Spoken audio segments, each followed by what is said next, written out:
அனைவருக்கும் வணக்கம். இந்த கார்த்திகை தீபத்தன்னைக்கு ஒவ்வொருத்தரும் வீட்டில் தீபம் ஏற்றி முருகனை வழிபடுவோம். நிறைய தீபம் ஏற்றுவோம். தீபம் ஏற்றும் போது கட்டாயம் திருப்புகழ் பாடி ஏற்றுங்க.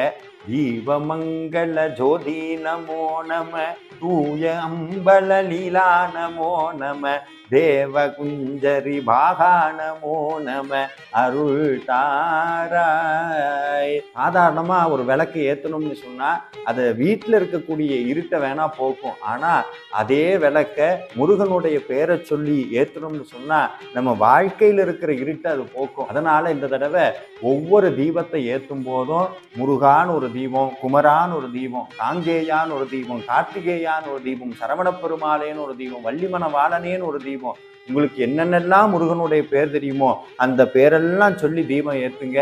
உங்க வாழ்க்கையில இருள் அகன்று சந்தோஷம் பொங்கும். அது மட்டும் இல்ல, இந்த தீபத்தை எல்லாம் ஏற்றிட்டு முருகன்கிட்ட போய் முன்னாடி நின்று, முருகா நான் உனக்காக இத்தனை தீபம் ஏற்றி வச்சிருக்கேன், ஏன் தெரியுமா? இந்த தீபமெல்லாம் ஒரு கட்டத்துல அணைஞ்சு போயிடும்.